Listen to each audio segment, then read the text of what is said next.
Hey guys, welcome along to today's video. We asked your questions and now we've got your answers. Yes, let's crack on. So the first question comes from Tyler Parker, and that's a strong name, isn't it, Tyler Parker? It's cool. Like that. Tyler says, planning on coming at the end of the month, do you recommend going self-catering or all-inclusive?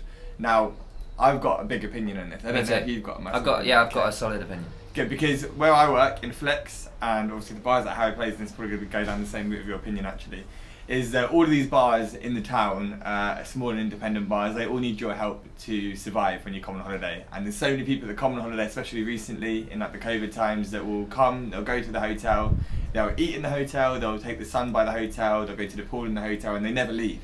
And they never see anything of Corralejo, anything of Fuerteventura. And yeah, it's just a bit of a, it kills the local business. Yeah, it's not just that, I mean, I think it's more fun to try out all the different places. Loads of great restaurants, loads of great bars and places to have lunch. Like, I would definitely recommend going out and seeing all of them. It's true. There's a group of girls that I knew actually that came to Dubai the other day, and they were staying at Oasis Junas Hotel, okay. And they have like a French entertainment team. Yeah. And they were saying, yeah, we just stayed in the hotel all the week. They only came out for one night to our bar. And yeah, we just stayed in the hotel watching the entertainment, even though it was all in French. We didn't understand anything. Just because they were getting free drinks there. And free French lessons though, to be fair. Yeah, free French lessons as well. But because their all-inclusive drinks were there, and I thought you could have had a lot better entertainment had you come out and about all week. You could have gone and seen good live music, gone to local pubs and bars and stuff. And yeah, I mean, it depends on what you enjoy, but when I go somewhere, I'm sure that you're the same. Like, I want to experience the town and the culture and the environment and not just stay in a hotel. But if you're, if you want a really simple holiday, just going to the beach, maybe you stay in the hotel. But my opinion would definitely be to not be all-inclusive and go out and try everything, self-catering. If you're looking to just stay in a hotel, go to like Butlins down the road or something. Butlins is good, to be fair. Next question from, whoa, it's a difficult one. This is from Pal Thingbo. I like that name. Strong name. Strong name. These names are getting better and better. No offence, Tyler, but... Which town would you build your dream villa in, Lajares or Villaverde? I'd go definitely with Lajares. I've been and played in like a giant villa in Lajares and it was incredible. And Lajares town is really cool. They've got great cafes, got their little market. We did a video about that. So I'd definitely say Lajares.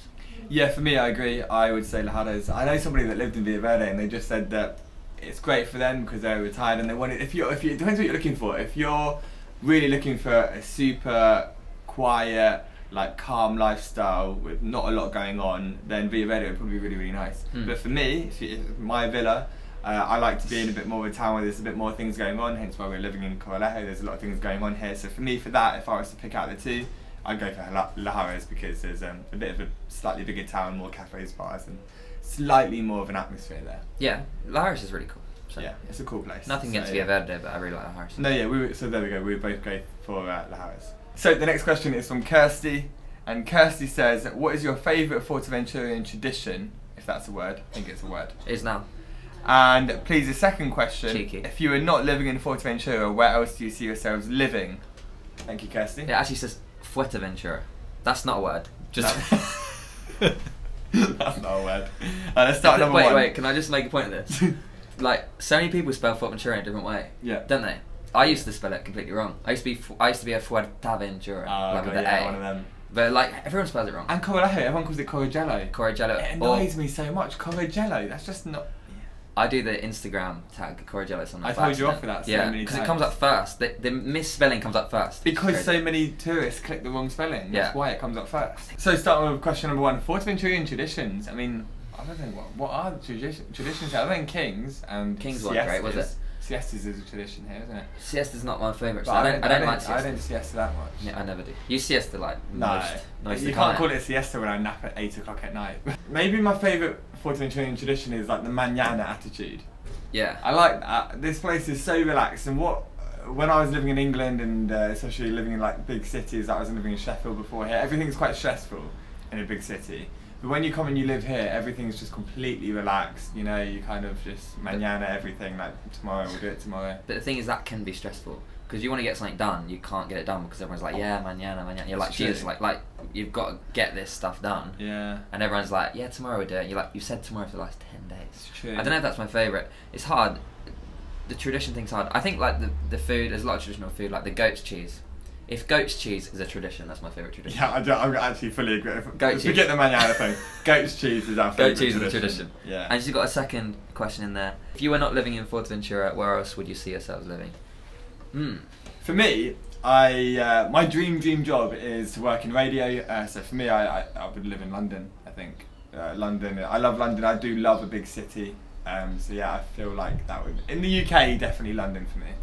Well, I've always growing up, I always knew I wanted to live abroad. I always wanted to travel, and there's so many places I haven't visited that I'm really interested in going, like in Asia and stuff. And there's sure loads of places there that I'd love to live. But in terms of places that I've actually been, like I really love Barcelona. Could be cool. I feel like it's got the mix of like the beach life and the city life as well. Similar to like Brighton, where we're from. It's got that vibe. It's true. Where it's like not a massive city, but big enough that you can still do a lot of things. It's one of those things where I can kind of feel like I can see myself living anywhere really. Like I want to see everywhere, so therefore I can see myself like, because you say Barcelona, I go, oh yeah, I want to do that as well. And then you think about like places in Italy. Italy's beautiful. Like you go, I could see myself living there as well. Like I could see I even like other Canary Islands, like Tenerife. I love the fact that Tenerife is a Canary Island, but I love that it's a bit more built up as well. And I don't think like we've both seen enough of the world to say like exactly where you want to live. Like here was one of the first place I came to, and I was like, oh my god, it's amazing to come here. And now with the pandemic you can't travel, but we both want to travel, and I'm sure there'll be loads of places I go and be like, oh my god, I want to go there, I want to live there. So but yeah, my answer for now will be, for a dream job wise, it'll be London. My answer would be goat's cheese again. Okay, it's from Monica Troilo. Hi, thanks for your videos. Which co-working spaces would you recommend on the island? It's a difficult one because there's been a boom in co-working, yet like I don't really understand the concept of co-working spaces. Like, is it just like an office that you rent? I've never been to an official it co-working. doesn't have to be an office. I think co-working is kind of like a cafe. There are now dedicated co-working spaces, Yeah. which is similar to an office, I guess, but it's just somewhere that's got high-speed internet and coffee, really. Yeah, I feel like most cafes have that here, to be honest. The cafes here, there obviously are dedicated working spaces, but for me, I just like to pick a cafe near the sea, with a sea view, and just do some work there. Yeah, we've not been to like the proper official co-working spaces, but maybe we should check them out and then get back to you on a better, solid answer. The next question is from John. John says, my wife and I are hoping to spend the winter months, probably December until April, in Corralejo once we retire in a couple of years. So my question is, can we do that without having to get a visa? December until April, that's only like 4 months. It's only 4 months, so you can do 3 months without having to get a visa, as long as you haven't been anywhere in the previous 180 days. It's like basically, it's 90 days within 180 days that you're allowed to be in the EU, basically. Yeah, so we know people that are visiting that have to leave after 3 months, and then they can come back after spending 3 months back in England, pretty much. Yeah, so that's definitely possible. If you wanted to do December to maybe the end of February or something like that, it's definitely possible. But I think that the month that you said there is just maybe 1 month too long. But if you wanted to look into getting like a residency and things like that, there's other organisations that will help you with that. One of them is called Stronger Together. I can't remember the email address off the top of my head right now, but I'll put it in the description box below. We're both members of Stronger Together, and they help out with any questions to do with like become residents or getting certain documents, so I'm sure they have the answers for you. Alan Fletcher asks, where are the best places to hear live music? Well, Alan, how long have you got? There's a lot of good live music here in Corralejo. I think one of our favourite bars for both of us is Rock Island Bar. Harry plays on a Wednesday night at the moment with Tasia. Yeah, Rock Island is like a small place, really intimate, really great atmosphere, and it's actually kind of like the reason I came here was like when I was on holiday here, popped my head in. I told the story before on one of our other videos. Yeah, about it again. I won't ramble. That went on for ages. No, I won't tell the story. So I was on holiday here, popped my head in and saw this amazing bar with such a great vibe, and ended up playing that night just like with the guy that was playing, Johnny Dale, some of you may know. And yeah, such a special place. As soon as you go in, like you feel the energy, don't you? You feel like the history and the rules. That's what I love about it. Like the lighting in there is very low. The everyone that's watching is very quiet because they're just focusing on the music. It's not a kind of a pub that you go to have a chat and a laugh and stuff like that with your friends. Because it's quite it's like being in a theatre almost. It's a music venue. It's not just a pub or a bar. It's like you're there for the music. So exactly. It's really cool, and it's a really nice place to play, and you really feel appreciated there. And other than Harry, like all the other musicians that play there are some of the best musicians on the island, in my opinion. So really, really worth checking out that bar. Away from Rock Island Bar, I really like watching Phil, who is an Irish singer on the island here, and he plays in Rosie O'Grady's bar, so maybe worth checking out there. He's there like 4 nights a week, so worth checking that out. We'll put Phil's Facebook page in the description below. You can check out where to find him on his page, so we'll keep you updated. And yeah, it's such a great vibe. Perfect sort of like that Irish traditional music, and he's such a good person as well, so check him out. So we'll check him out. Other live music? I'd say, I mean, Sunset as well. I'm not being biased because I play there as well on Thursday. But all the days they have music, well, not all the days, they have music Wednesday until Sunday, at the minute 5 to 7 p.m. and really great acts as well there. Yeah. So the Sunset Lounge. band on a Sunday there are really, really good. So yeah, worth checking them out. Definitely. And it's nice to be on the beach listening to live music. Yeah.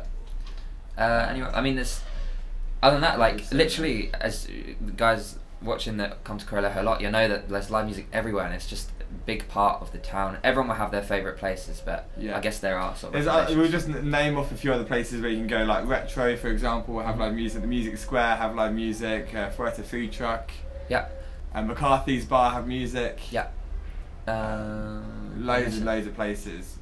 Robin's Nest have music as well. Got the Snooty Fox putting a lot of music. They are, yeah. Toro outside. Beach. I think they do outside music on a Saturday at Snooty Fox. Cool. Toro Beach is a really nice place actually. That's a good shout. Toro Beach is it's a relatively new venue actually for live music. So Toro Beach is worth checking out as well. That's in the daytime, 3 till 5 o'clock. As we said, there's so many places you can find live music here in Corralejo. In fact, if you could put your favourite place in the comments, we'll have a little discussion about that and see some of your favourites, because there's so many we could be here all day listing off places. Exactly. Everyone, you guys that have come to Corralejo before, you know where to go, so put it in the comments box below for people that haven't been here before. That will really help everyone out.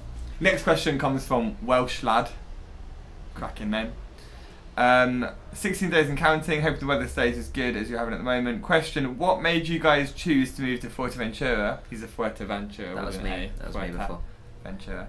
Over any other destination? And second question, if I'm allowed, best bar to watch the footy in Corralejo. So what made you come to Fuerteventura? I kind of want to address his, like, hope the weather stays as good as you're having at the moment, because today, sorry, Welsh lad. But hopefully it returns to the good weather in 16 days. Well, 12 days now, because it's 4 days ago that you said. Let's pray that the weather picks up, because look at us. It will be fine when you come. It's only one day like this, every now and again. What made you move to Fuerteventura? Well, as we said, we kind of mentioned before, but like the live music, the weather, and just the lifestyle, like we're saying, it's just so relaxed. The people are amazing, and coming here, the first time I came here, I didn't know what Fuerteventura was. Someone said to me, they're going to Fuerteventura, and I was like, what's that? Didn't know what it was. What is that? Came here to visit and just kind of fell in love with the atmosphere, the music, and the beach. For me, it was obviously I moved here because I came to visit Harry on holiday, and I got offered a job, and I realised that the job I could do here would mean working a lot less hours than I was working in the UK for similar money, and because it's cheap to live here, cheap to eat here and everything, and obviously the sunshine. So I just felt like my lifestyle was going to improve greatly, and it has done so. Yeah, I mean, the big thing, like you're saying, is like working here, doing things that we love, like playing music and DJing.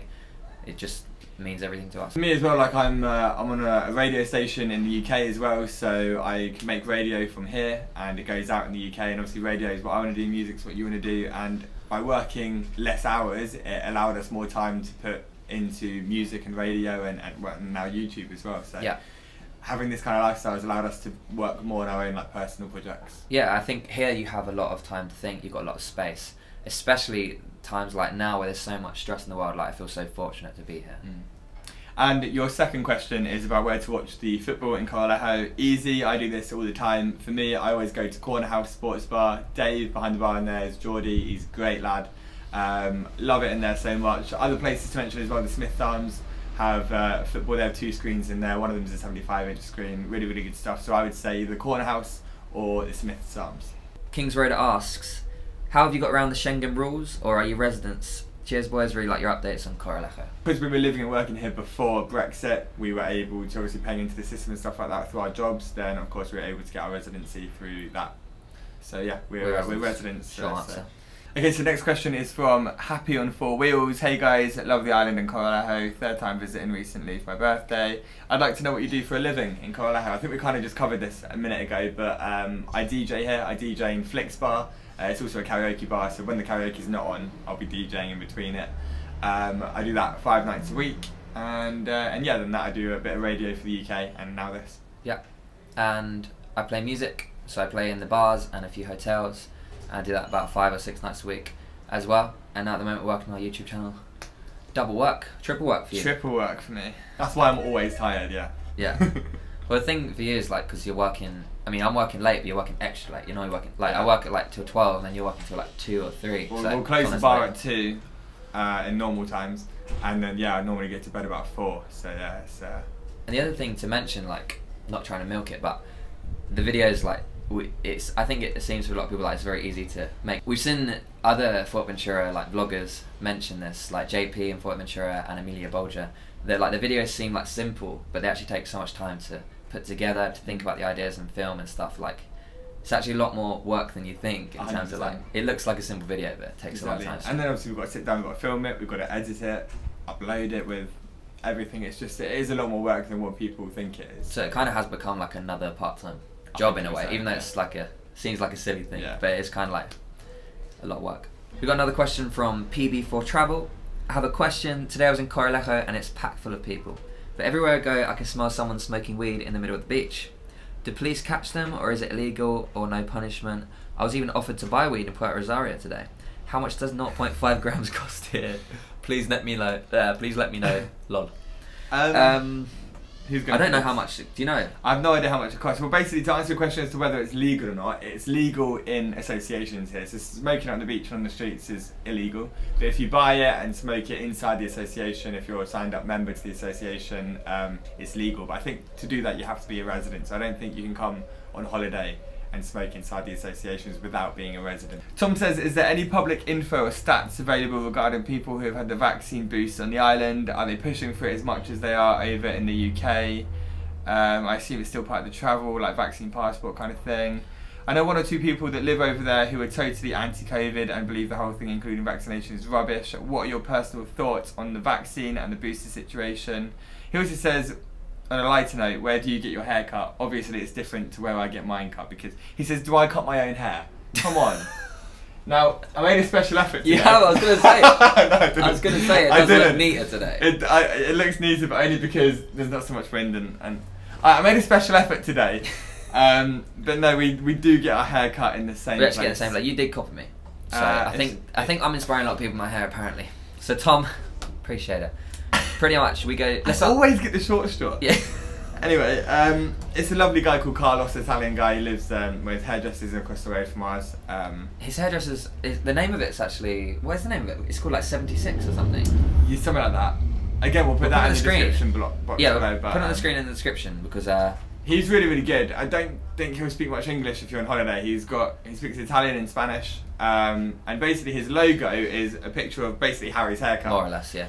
So basically you just go in and he kind of just does that haircut on everyone, really. Yeah. But yeah.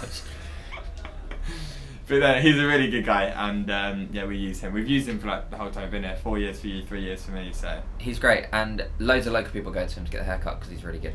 And onto the kind of COVID questions that Tom's asked. He said, is there any public info stats available regarding people who've had the vaccine boosts on the island? Are they pushing for it as much as the UK? Well, Spain as a whole, obviously including the Canaries, have, I saw this the other day, they're like either the highest or definitely one of the highest take-ups of the vaccine in the whole of Europe. I think it's over 80% that. And obviously that includes the Canary Islands. But as for Canary Islands as a whole, just the Canary Islands, I don't know exactly what the stats are for that. But I'd imagine it's slightly less than mainland Spain. And in terms of the vaccine passports here, most places aren't asking for any vaccine passports. I've never been asked for a vaccine passport.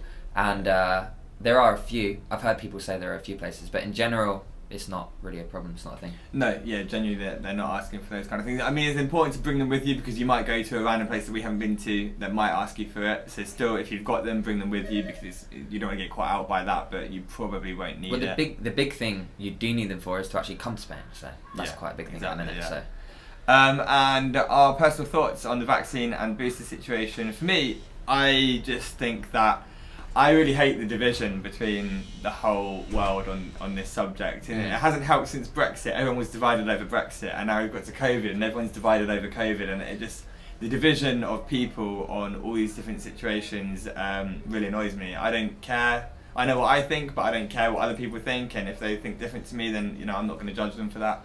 Yeah. That's my biggest thing with the whole situation, is just people arguing all the time over it. Definitely. I think exactly the same, and it's really a shame to see people arguing over things, especially when they're like health things. Like people should be able to make their own decisions, there's risks with everything, and you know, I don't think anyone's in a position to force anyone to do anything or to be angry at someone for doing anything. We just need to learn to get on with each other. Exactly. That's my opinion. Be nice, be kind. Be nice, guys. And regarding that, he said, I know one or two people live over there who are totally anti-COVID, and I believe the whole thing, including the vaccine, is rubbish. For me, I don't know. I mean, I haven't seen many people from either side here. For me, I find the Canaries and Fuerteventura, I find is very 50-50. The people I come across, some are anti it and some are for it. And for me, from people I know, I think it's very 50-50. I've definitely seen both sides, but in general, I'd say, I don't know. Speaking to people, obviously, we have no sort of reference. Like, we only live here, and we don't know what people we know. Yeah. But in terms of like compared to like England or compared to anywhere else, but there are a lot of people that don't agree with it here. I'd say, in my opinion, like the people that I've spoken to about it and people that talk to me, a lot of people just kind of want to get on with their lives and don't take it as seriously as it seems like the rest of the world are, if that makes sense. But I think as well, you have to take into account that these people live in Fuerteventura, where the population is much less than if you're living in somewhere like London, so this kind of thing to us doesn't seem as big a risk, you know? Yeah, and it is, I think, a blessing for us to be here. Like, again, just to reiterate, like, I feel very lucky to be living on an island. Like, during a pandemic, to live on an island is probably a good thing, unless it really kicks off. But luckily, it hasn't really here in terms of like hospitalizations and deaths and everything. So I feel fortunate to not be in a space where everyone's thinking about COVID and everyone's like, it's not. I don't feel like it's as opinionated as it would be in like, a big city. Fuerteventura is not comparable to the UK in that sense. So John Wilhouse asks, are the pubs and cafes preferring cards or cash now?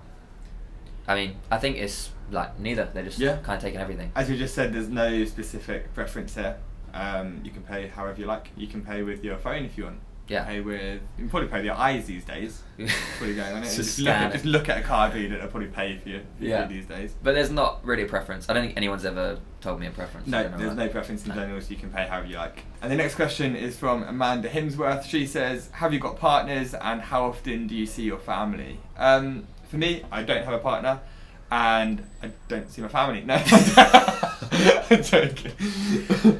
As soon as we finish the video, Dave's going to go curl up in a ball and cry himself to sleep. No, I don't have a partner, and I haven't seen my family really in about 2 years. Although I'm going this week to England to see my family this week, so I'm looking forward to that. I haven't seen them really. We went back, as we say, last Christmas. We ended up being there for 1 day, so I didn't really get to see everyone, barely anyone of my family really. So yeah, it's been about 2 years for me seeing family, but yours come on holiday here, don't they? Whereas mine, both of my parents, they don't like to fly so much, so they don't come here. So it's going to be interesting to go back and see everyone. It's going to be cool. Yeah, we'll make a video of the process for me going through to the UK, which will be out in the next couple of weeks or so as I go back. I'll probably have to wait to edit it to come back here, but yeah, I'm going back for a week next week, so yeah, looking forward to that. Nice. Yeah, I've got a girlfriend. I made a video with her where we both went singing in the south of the island. You can see that by clicking here. And as David said, my family came out recently. Was it September for my birthday? It was nice. My mum, my auntie, and my dad came out to see me, so that was cool. Haven't seen my nan though for 2 years, so it'd be cool to go back and see her soon. But in general, in normal life, normally go back in December for Christmas, and for the summer as well. It's nice to like spend a week back in England because obviously, like in the winter, there's not so much to do. Well, now for that me anyway. Things are opening up and I haven't got to see my family for 2 years, especially my friends in the UK as well, I haven't got to see them for 2 years. Now that things are opening up again, I want to go back a bit more this year to kind of catch up with everyone basically. It was a bit of a shame this year for both of us that we couldn't go back for Christmas. It was a bit sad not to see our family around the Christmas time. And last year as well, we did go back for Christmas, but ended up leaving before Christmas. Like we tried to go back, ended up leaving on the 21st.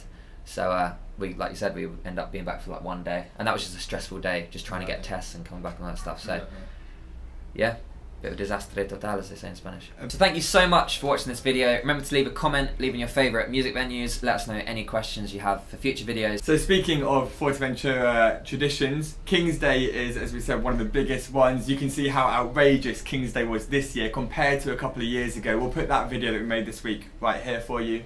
Or if you want to see our stories of how we moved to Fuerteventura in more depth, we'll put that video here for you to go and watch right now. Thanks for watching, guys. See you next time.